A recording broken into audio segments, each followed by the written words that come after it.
women being able to function in a man's world has more to do with women having developed the ability for control rather than the expression of their healthy masculinity, is my sense. In the 1960s, women were basically in a lose-lose scenario because a lot of women were in a miserable position, and the desire for freedom within the feminine was so big that they would happily probably go against their own biology and function in a man's world if that would mean that they got out of the often terrible positions that they were in.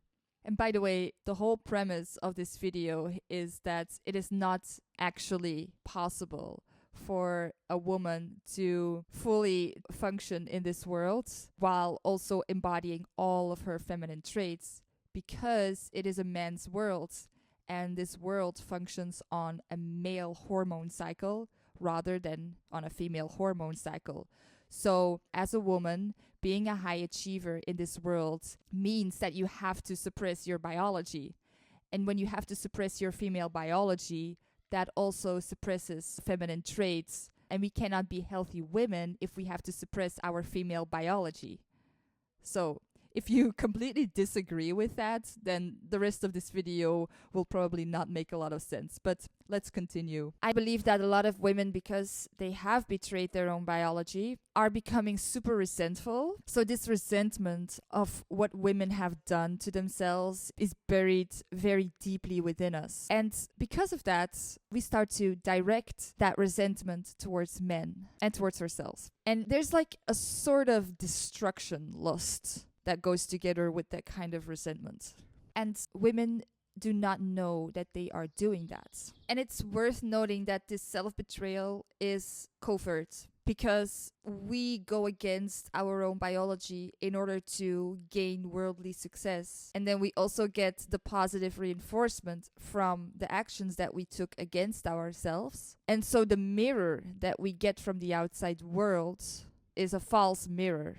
For example, I'm going to give an example. Women complain a lot that men are not open enough, and that if men were to be more emotional, many relationship problems would not exist. But why would a man open up to a woman who carries so much resentment within her that she is unaware of? Because it is not a natural state of being for someone to be closed. And I believe that when one human is confronted with another human who is capable of carrying their loads together with them, that it is only natural for someone to open up. But what women do is that they tell men that they have to be more open and more emotional. I don't think that men have it wrong when they feel that there's something off with this desire of women for men to be more emotional, because there is something off with it. This is all unconscious. But I feel that that would be more the problem than men men are also like have their own problems, but it's not up to me to talk about that. But you cannot force someone to open up, because that is actually controlling them. And it is emotional control, which is packaged as care, which is just very dark. And you know, women become really mad when a man doesn't want to open up to them, but they are actually just triggered. And that is a trigger because she has betrayed herself. She cannot trust herself. And she gets that mirrored back through her man who doesn't trust her. And instead of owning that wound, women become more angry and blame men. But I think that it would be more useful if women would look more at themselves and how they betray themselves, so that they become more whole and therefore more receptive. And then it is only, I believe so, a natural consequence that her man will become more open as well. Or she will no longer be a match to a man that is really closed and doesn't want to do that, and can find another man who is more in his healthy masculine and can actually have a more open relationship. In fact, it is not really of our business how open men are about their emotions, because if women integrate their own wounds, they become receptive and they become like a magnet for emotionally open men as well, for men who can be more open and who can communicate better. And I think it is really destructive when women tell men that they have to be more open, because when we do that, we again try to control our external world, and we again step into that shadow masculinity that we have embodied throughout the years. I really think that the solution lies in leaning further in on feminine traits where we can. For example, to use our creativity to come up with new solutions that make this world more workable for women. And I bet that when women come up with solutions that allows them to remain in their femininity while also have a career, men who are actually in their healthy masculine will cheer on those solutions, because we may have this idea that, oh, this kind of stuff won't ever work. We forget that men want women to be women. And rather than women doubling down on trying to be a man by, for example, striving for an equal percentage of men and women in a board of directors, if women use their creativity to come up with solutions that give them opportunities in this man's world that allow them to remain in their feminine, men will cheer on those solutions. We tend to forget that men want women to be women and are actually, I think, quite repulsed by women trying to be a man. And that when women step into their shadow masculinity and become controlling, that's when men reject women. And, imagine if women came up with genius solutions to make a career more workable for their biology. Those solutions will sell because there is a demand for that. Long live the free market. Because the thing is also that when we ask for more equality and we look at others, the outside world, to implement those rules, in other words, when we look at men to implement those rules, women again make themselves dependent on men. And isn't that just what the female emancipation was all about? Becoming independent of men?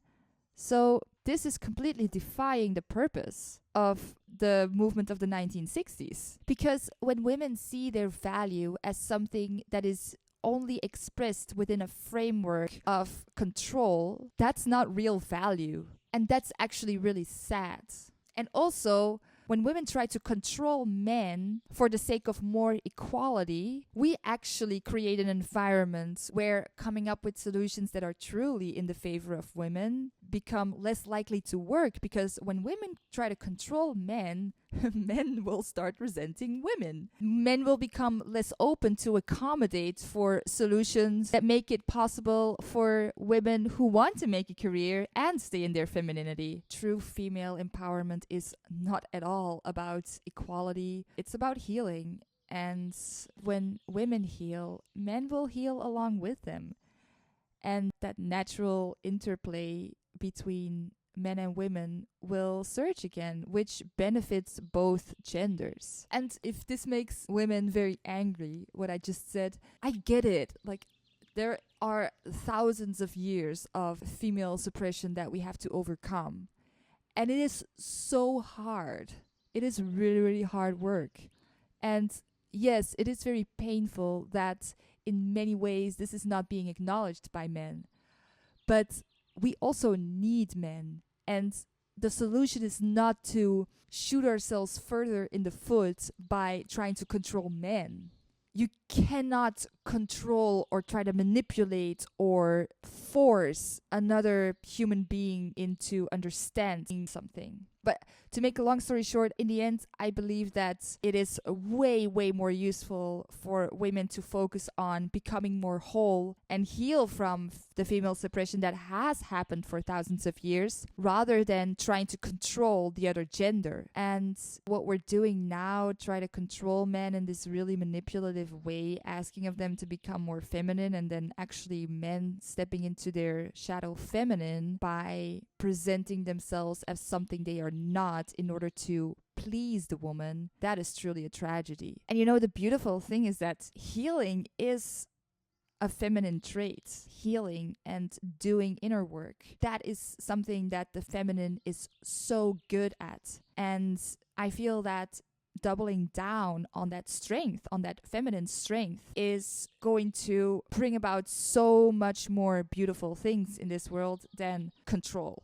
And it's also about letting go of the outcome of doing that inner work, because we don't know what beautiful things can happen if women heal and truly step into their feminine power. So I think women would be mind blown on how kind and helpful men actually are when we are able to stop trying to control everything, when we are able to heal and also, embody the healthy masculine within ourselves. Because when we heal our healthy masculine, what will be reflected back to us in the outside world is men in their healthy masculine. So yeah, the message is to women, to the degree that we can, double down on the feminine strength of healing and be receptive to all the beautiful and positive things that will come out of that.